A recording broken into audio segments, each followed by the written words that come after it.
Welcome to Soul, a weekly entertainment show on fashion, arts and culture, food, relationships, and mental health. Our weekly co-hosts are Dr. Delvena Thomas, Imani Warren, and Chef Irie. Now introducing our host, Miss Nicky Gelin.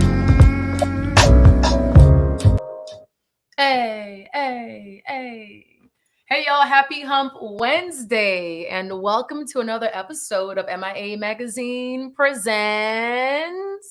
So I'm your girl, I'm Nicky Says You Only Live Once, and this show is brought to you by our sponsors, the Florida Lottery and Duke and Dame Whiskey. And also the FAMU Medical Marijuana Education and Research Institute. Get credible information and engage in a safe space to learn and talk about cannabis. Educate, learn, and talk about cannabis right here within South Florida. Now, on to our featured guest. So we're going to be introducing Darius V Daughtry. He is a local writer, director, educator, and the founder, artistic director of the Art Prevails Project. And also Cathleen Dean. She is the new director of arts and theater performance at the Victory Black Box Theater. So welcome, happy Hump Wednesday. How's it going? What's happening? Going great. Yeah, what's happening? I think are you in rehearsals right now? I think is it rehearsal? Yeah, we are in rehearsal. We have actually a dress rehearsal tonight. So yeah. Oh, that should be fun. Okay. It should be. All right. Okay. Well, so let's go ahead and get started. So, tell us a little bit about your background, and Cathleen, we'll go with you first. Oh, so my background, I'm a filmmaker by trade, a documentary filmmaker, a former film professor, a lover of the arts, cultural arts curator, and now I'm the director of the LA Lee YMCA Mizell Community Center, director of arts and theater performance, trying to bring great productions like this one happening this week to the community here in Sistrum. All right, awesome. And Darius, what about you? Yeah, my background, I'm born and raised right here in South Florida, Fort Lauderdale to be exact. I'm a former educator, taught public school for a minute in middle and high school. But I'm a poet, a storyteller, I used to act a little bit when I was a kid, but, I leave that up to everybody else now. And so, I spend a lot of my time now creating spaces and platforms and opportunities for others. I still do my thing. I get up and spit a little bit, and every now and then. Wait. What you mean spit? Like rap or? So poetry. Okay. Don't diminish poetry, Nicky. Like poetry, poetry ain't spitters. Like poetry is spitters. So I got you. Don't do me like that. All right, got you. So let me guess. Were you like a thespian, or were you like in the magnet programs back in like middle school and high school? Yeah, middle school. I was in the theater program in middle school. When I went to high school, I was in a different kind of magnet program. I decided to do something different, but I was always around the theater, and then that's when I really kind of my love for poetry kind of pushed me back into being into the space of theater. Oh, wow. Nice. Okay. And so Kathleen, what about you? So when did you realize your passion for theater? That's a very good question. When did I realize my passion? Or who inspired you? Like what happened? At what pivotal moment did you realize, oh my gosh, I love this? I think like most of the cast working on this play, when I met Darius Daughtry, and I witnessed his genius on stage and in the theater, I was transformed into an immediate fan of the theater. But before that, I grew up in New York, so I spent a lot of time going to Broadway. You could stand online and get cheap tickets, so I saw a lot of shows and just loved the theater from an early age. Okay, so what is one memorable show that you'll never forget? Oh, God, there were so many, but I was recently thinking about Savion Glover's Bring In the Funk, Bring In the Noise, and the whole story of the migration told through dance and tap was just fabulous. I'm like, I need to see somebody redo that. Yeah, that'd be awesome. That'd be so awesome. Okay. So Darius, you're again writer and director of the new all-black Shakespearean play Merchants of Venice. Mm-hmm. So tell us about it. Like, how did this concept come about? So, I'll actually say, I don't know if it's a Shakespearean play, because I've definitely put my own soul to borrow, the title of the show, on this whole thing, right? So it's funny because I've been dibbling, dabbling, and playing around with Shakespeare for a while. Like, Shakespeare is like a real inspiration to me, and so I've done some like rewrites that are just sitting on my computer right now. But the producer of this show kind of came to me and said, "What, you wanted to do something a little different," and we started thinking about how can we take this play, this Merchant of Venice, which is a classic, and make it relevant to us. That's what I wanted to do, make it relevant to us. And so we took a play that it was set in like 1600 Venice, and we brought it into 1940s and 50s, Fort Lauderdale and Overtown. Oh, so it's localized for it's localized for the city. Wow. Yeah. Okay. So what can we expect? Like, when I think of like Black Shakespearean, so what can we expect? What do you when you think of what do you think? I want to hear that. I just feel like it's gonna be like very upbeat and spunky and like just a whole like the rhythm. I'm thinking about the rhythm is what I'm thinking about. I like spunky, yeah. So it is rhythmic. Shakespearean plays are pretty long, usually like 5 acts. So we don't have 4.5 hours to do something. So we brought it down to just 2 acts. And what I did with the acts, and so the first act has a certain flavor to it that feels closer to Shakespeare, and the second act, feels a little different. It has a little maybe a little more spunkiness in the second act. Yeah. Okay. So wait, I have to ask. So is there like a Shakespearean accent when they're speaking? But is it more like?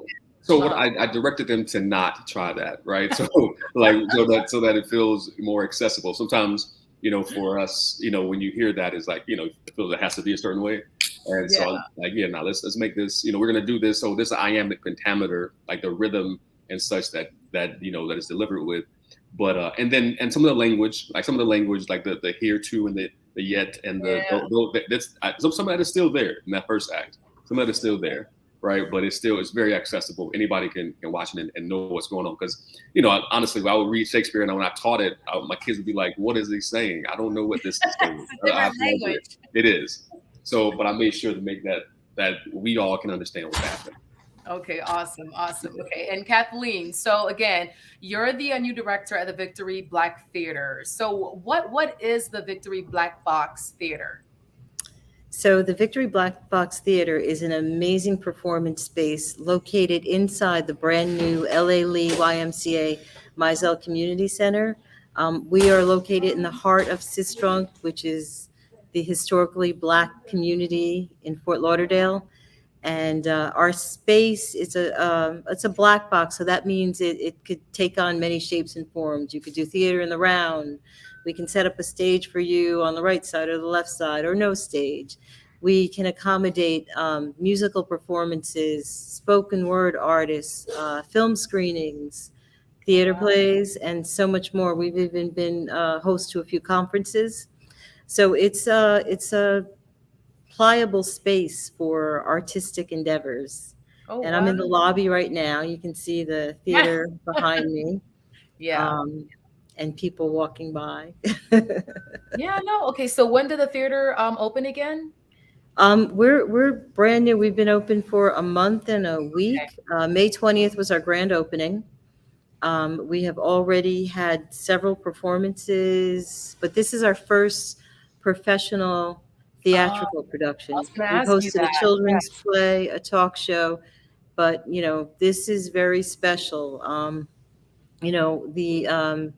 The team here at the Y really wanted to use this opportunity to bring in arts education and, to foster new talent in the community, and also to give, established artists like Darius and the other performers a place to bring the art right here to the community. And we're named after the Victory Theater, which was a very special place in this community. A lot of the elders used to spend their Saturdays there. So there's a historical connection to our name. And the city tore the building down some years ago, and they promised the community that they would build it back. That didn't happen until the Y came along, and someone consulting on the project this is the perfect opportunity to bring this space back to the community, this very much loved venue. So we've reimagined the Victory Theater, and it's right here on Sistrunk Boulevard. Yeah, no, that's awesome. And I know like Sistrunk, it's up and coming. It's thriving. It's definitely revamped. There's a lot of like retail space and restaurants, and it's a really beautiful area, and they're doing a really good job with just rebranding, that entire area. So I look forward to it. And yeah, we're a whole YMCA. So this is a 4-story building with retail space on the first floor, your traditional YMCA healthy living, state-of-the-art athletic equipment, a beautiful basketball court that has a whole wall of glass, so you get natural light and you can look out at the trees while you're shooting your jump shots. It's pretty spectacular. We have 2 rooftops for parties and entertainment. Yeah, got rooftops. Okay. 2 rooftops with a beautiful view of downtown Fort Lauderdale and the Hard Rock guitar. It's a magnificent. I gotta come check it out. You have to come. I mean, you're gonna see it when you come and see the show, right? Because you're coming to see the show. Of course, yes. Okay, wait. So what's the time frame? When is it? When is the last show? So we open tomorrow night, right? So we have shows Thursday, Friday, Saturday at 7:30, and then on Sunday we have a 2:00 and then a 7:30. Got it. So it we opens got, so we have 5 opportunities. Yeah, 5 opportunities. So. Okay. And so where can we find more information? So it's going to be at artprevailsproject.com. Nah, it's not. That's not where it'll be. It'll be at the. It's on the YMCA, the LA Lee YMCA Mizell Community Center page, and then you can navigate to the Victory Black Box Theater page, and we have a link for tickets. Okay. You can also go to our Facebook page, the Victory Black Box Theater Facebook page.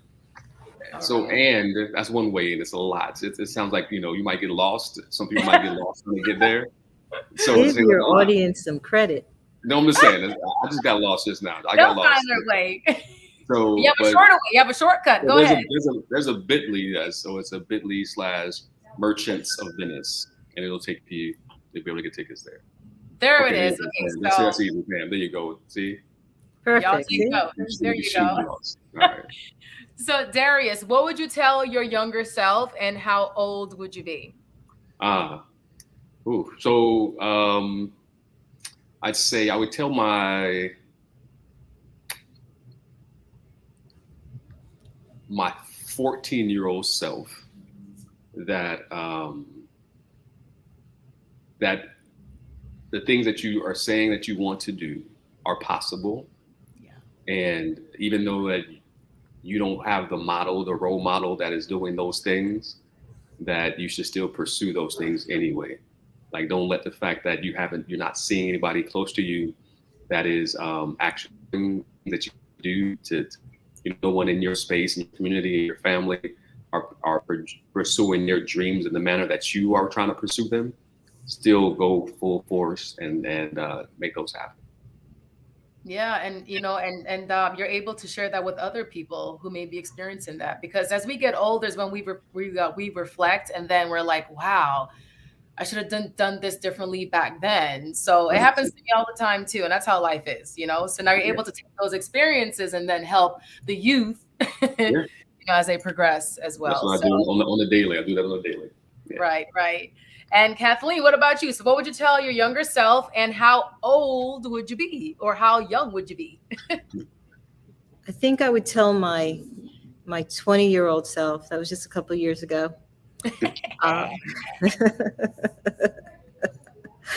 to not spend too much time in situations where they don't see your value.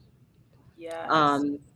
I've taken jobs where they did not really understand what I was bringing to the table, or wanted to squeeze me into a box and didn't let me be my full creative, artistic, wonderful self.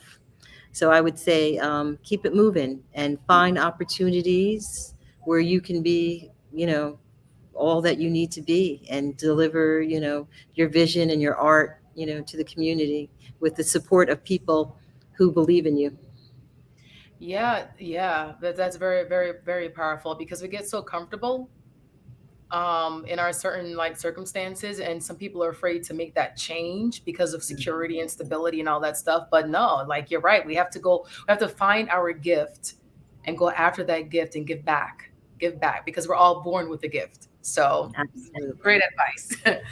Well, thank you so much. Yes, I definitely have to stop by, and I have to definitely, I want to see. I'm a thespian. I was in the magnet program in elementary, middle school, and Wait, high let me school. know. Let me know now, 'cause I got some stuff coming up. We're about to, cast you in those things. Come on. I'm a little rusty, You so got I some. don't know all of that. Well, no, thanks again. Happy rehearsing. Break a leg. See you soon. And Thank you. enjoy your night. All right, thank you so Thank much. you. All right, thank you. And everyone, so okay, y'all. If you're really, if you follow me on Instagram and Facebook, you'll see that I'm very active. I love to work out and I love to get massages. So that being said, it is Miami Spa Month. So we've teamed up with Miami and Beaches for Spa Month. It takes place, kicks off in July and ends in August. So we're having a great, fantastic, like dope giveaway. Okay. So we're giving away a $100 gift card to a spa of your choice. Okay. So how to enter is you visit our Instagram page or Facebook page. Okay. On Instagram, visit the MIA magazine. Again, visit the MIA magazine. Click on the link in the bio. It's a Linktree link. And the first the first link you'll see in the Linktree is Spa Month. Click on Spa Month and you'll be redirected back to this page right here. Click on this page, click on book now, and any spa you see that's participating, go ahead and just write the name down in the comments. Just comment on our Facebook page, comment on our Instagram page, just the name of the spa that's participating for your chance to win a $100 gift certificate. That's it. Easy, simple, fun. You know you need it. Just do it. It's free. It's simple. Invite your friends, and that's it. So again, it ends in August. It's July to August. Enter to win, and good luck to the lucky winner. Now on to actually, you know what? Before we get on to my first co-host, I recently teamed up with Key to MIA. So Key to MIA. They do personalized guided tours throughout South Florida, and the cook-off, which is the Melanin Tour, actually kicked off a couple of weeks ago. And I was able to witness and explore just fantastic places within Melanin Miami. So we were able to visit Miami's first established Black neighborhood, the official coloreds only recreation site, the home and history of Miami's first Black millionaire. I saw the house. I had no idea. That the house was historic. And we also visited the Harlem of the South, which is of course Overtown, and much more. So visit Key to MIA. And Aaliyah, let's go ahead and play the video so they can get like an idea of what I experienced.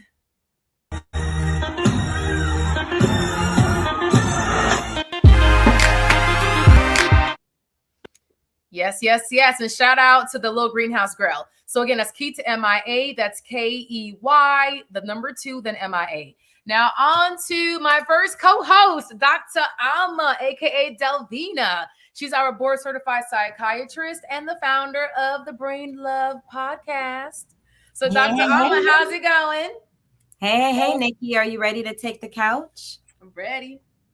Awesome. So you were just mentioning that July is Spa Month. July is also Minority Mental Health Awareness Month. July is also Fibroids Awareness Month. So tonight I just wanted to talk a little bit about fibroids. And I know folks might be asking, why is a psychiatrist talking about women's gynecological health? Well, the reason being is that fibroids occur more often, uterine fibroids I'm discussing tonight, pardon me, because fibroids can happen in many different parts of the body, but we're discussing uterine fibroids. Uterine fibroids occur more often in Black women than any other race. So that's number one. I'm a Black woman.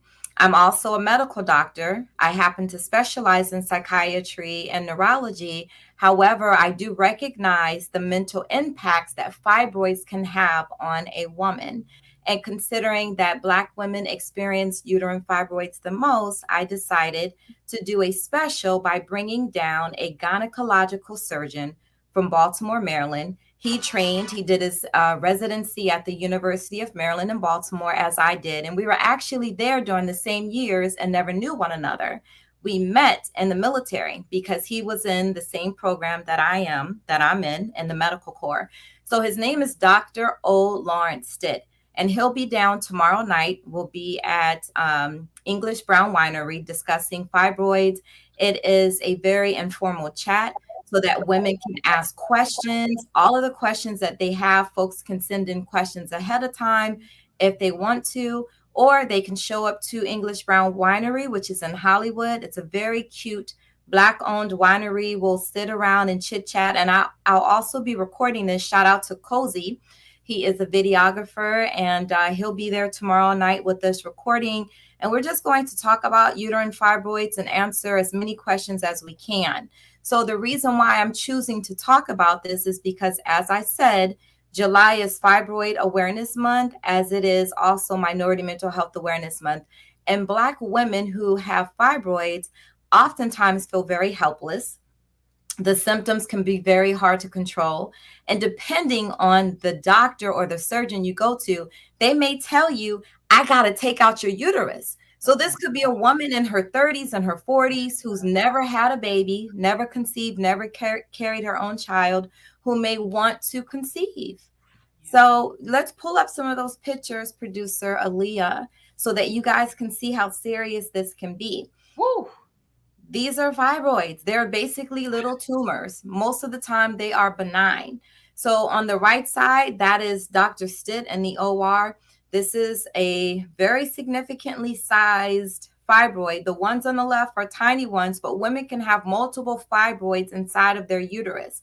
And these fibroids can cause a lot of pain, abdominal pain, can increase bleeding during menstruation. And so this is why there's a sense of desperation oftentimes when women are suffering with these things. And oftentimes Black women, just like with many other disorders, do not have access to medical care. They don't have access to care. They might have a lack of financial resources or health insurance so that they can go and access care. And so it actually causes a significant psychological impact on women. So that's why I'm discussing this. If we could go to that next slide so you guys can see. Woo. These are additional fibroids. On the left side, all of those fibroids were found in the belly and the abdomen of a woman. All of those. And clearly we know it's a woman because it's a uterus, but they were all found in this woman's uterus. On the right side, do you see how big that bad boy is? So big. It's so big. It's the size of a baby. Like it's a baby. It's like having a baby. And some women walk around with these huge tumors inside of their uterus. This woman that's pictured on the right, this fibroid extended all the way up to her chest, to her sternum, that bone that's in between your breast. It extended all the way up there. That is a big fibroid. Big fibroid. Do I have one more slide, or is that it, producer? That may be it. So yes. So any questions you have, please email me at info at Dr. Delvena, the way you see it here under my name, at DRDELVENA .help, HELP, or go on Instagram at Dr. Delvena and send me a DM with your questions. Or if it's easier for you to send them here to MIA Soul, please do that. We know MIA Soul is all about education, including for health. Shout out to Michelle, who does the show on Friday afternoons, the Black Health. So that's all I have for you, Nikki. Well, I have a question. So is it hereditary fibroids? Are they hereditary? No, not hereditary. Sorry. Hereditary, yeah. Yeah, no. Okay. They're not, but they're They're associated not. with certain things. But I have a reel coming out in a few moments on Instagram, and I'll also be live with Dr. Stitt tonight at about 9 p.m. and we'll kind of talk about a couple of things. We don't want to talk about too much because we want you guys to show up tomorrow night. But if you can't show up tomorrow night in person, this will be on my YouTube channel sometime later this month, and you'll get to watch the entire thing. Wow. Okay. Whew, I am just. Whew. I mean, that was so big. Oh my gosh. Okay. They can grow to be huge because they're tumors, so they're feeding off of your body. They're, the blood. A lot of these tumors have a lot of blood vessels that are encasing the tumor. So you're just feeding that tumor, and it's growing and growing and growing like a little baby. Yeah, I have many more questions. I have to tune in, so I'll just tune in for my questions. Okay. Yeah, or feel free to email me your questions so that way I can present them to Dr. Stitt. Awesome. All right, Dr. Alma, thank you so much. We'll see you tomorrow night, and we'll see you next week. Bring love. Bring love. Bye. Bye.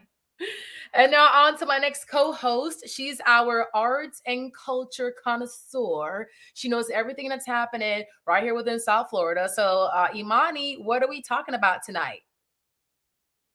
Peace and love, my MIA Media fan, and welcome to the beautiful Beach Institute, located not in Miami, but in Savannah, Georgia.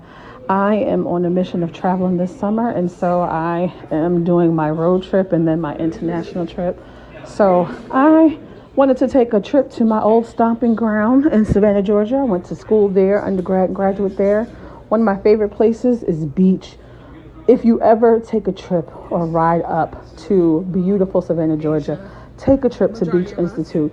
It is one of the oldest African-American schools, first schools, not secondary schools, but one of the grade schools located in the heartbeat of downtown Savannah, Georgia. This tour guide was absolutely amazing. Anything that you want to know about Black history in Savannah, the Low Country, dealing with Gullah Geechee, Caribbean, African-American military history, you can find out located at this place. When you get a second, you gotta go down and check it out. Are you Sigma Rose? My second stop is a Black-owned restaurant located not too far from Scat. Let me tell you something. If you love Geechee food like I do, they had the bomb seafood omelet. Yes. Oh my God, I'm craving one now. You could get we talking about blue crab, y'all. Blue crab, grits, crab balls. Look at those buttermilk biscuits. They melt in your mouth. Shout out to Nairobi's Grits and Gravy, located in the heart of Savannah, Georgia, in the Art District. You guys want to make sure you go by there and check it out. This was the lamb that my cousin had. We ate. We did well. I am on my way to an international trip, like I said. So my MIA fam, I'll see you soon. Imani, thank you so much. Girl, that food looked really, really good and really rich. It's like really rich in the flavors. And that's a good segue on to my next co-host. So he is a NFL and NBA chef, and he's also a guest chef on the Ricky Smiley Morning Show. So Chef Irie Watton, where you there? I am right here, darling. I'm right here. I didn't go nowhere. Good. As I said, me is there. No, me there. Salute, darling. Oh, yes. Hello, as usual. Yes. See, the beer has been freshly poured, has a nice head on it. Yeah, hold on. Ah, yes. Whew. Just what the doctor ordered for this time of the day. Wind down Wednesday, baby. What's going on, MIA? So Nicky, baby. Yeah. How you doing? You good? I'm good. Yes, I'm good. It's Wind Down Wednesday. So how was your fourth? Well, how was the fourth? I was lazy on the 4th. I did nothing but stayed in my bed, and I'm binging Bel Air on Peacock. So it was good. See, I was anxiously awaiting that barbecue invite, but seeing as you didn't go to one, you're forgiven, darling. You're forgiven. So what are we talking about today, baby? So today is National Fried Chicken Day. Yes, and I know I should have had me some fried chicken right here and munch it out, but I didn't want to make you guys hangry. Wait a minute, do you eat chicken? I know you eat some, but every once in a while. Chicken. Huh? I eat plant-based chicken. Plant-based chicken. Okay, so you move totally away from all things feathered and feety and Yes, and beefy.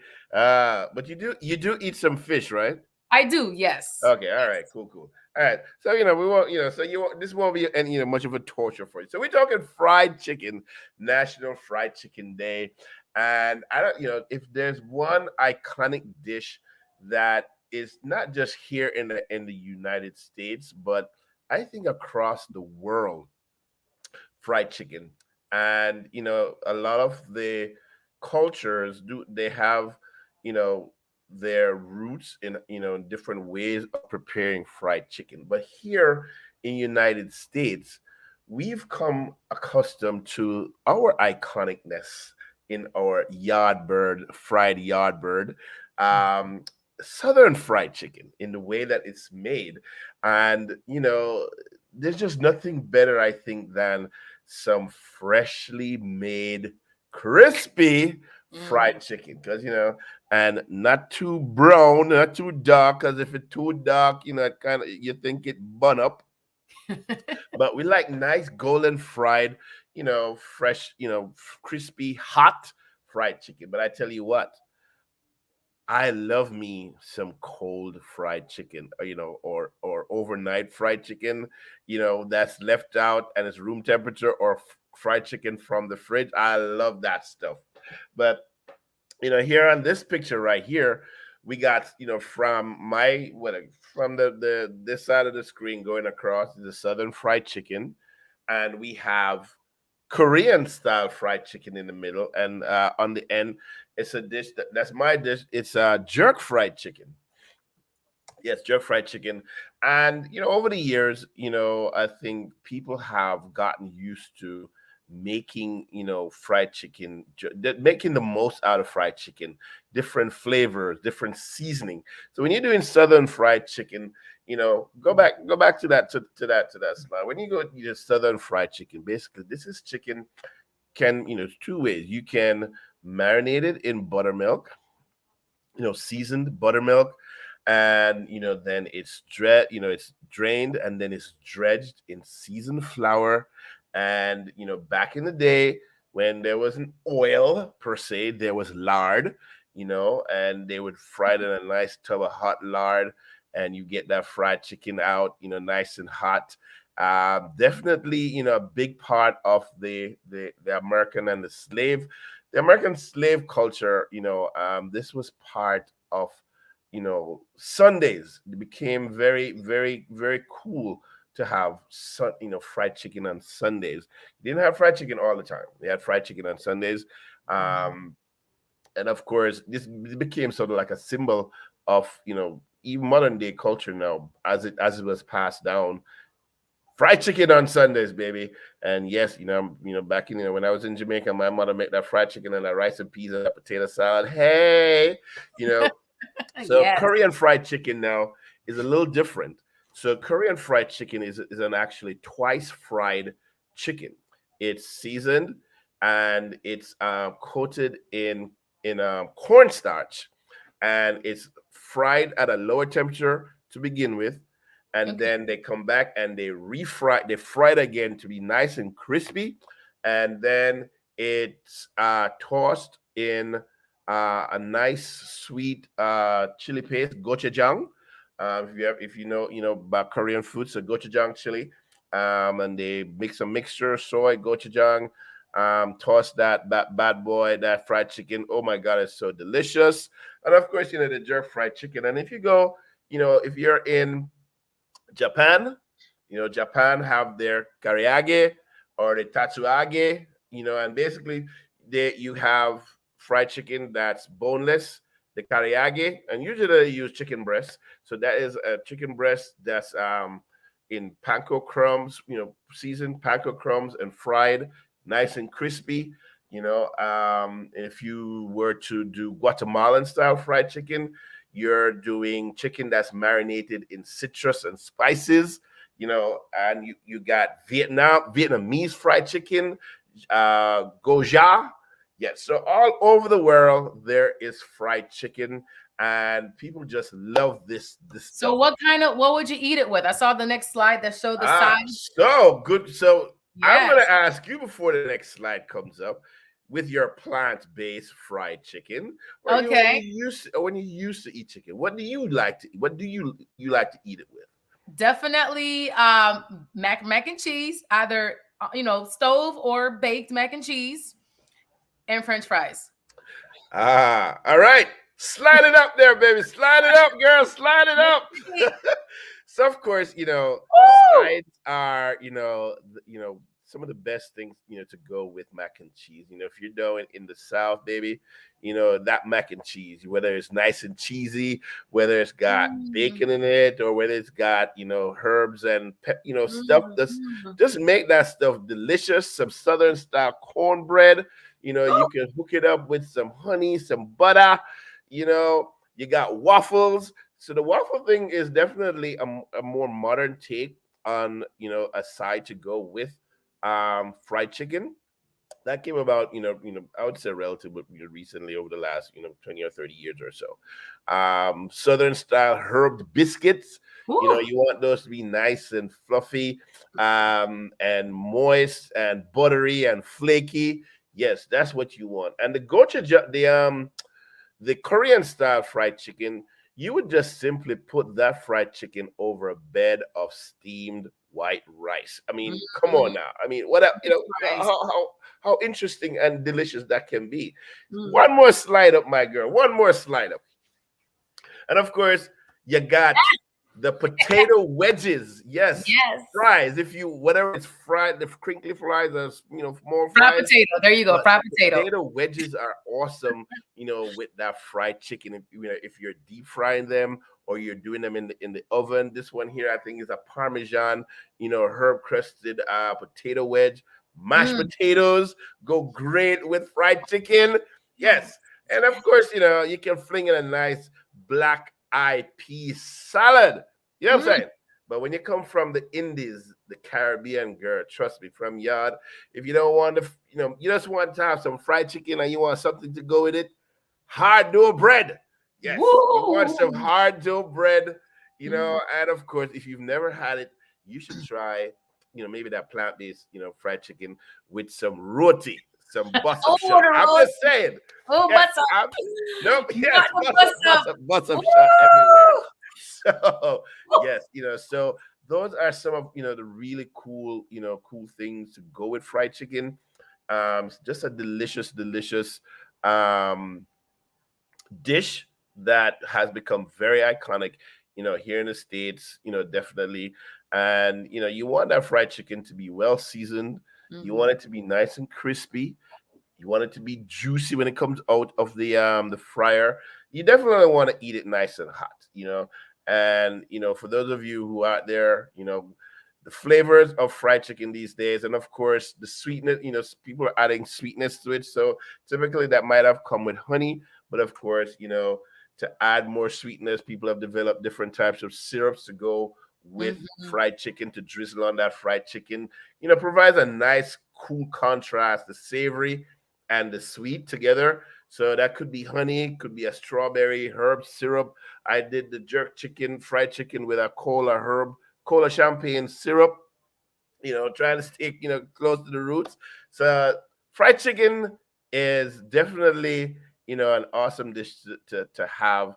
Hopefully, some people may try some fried chicken today. If you're doing, save me a leg, save me a thigh, not even a thigh, a thigh.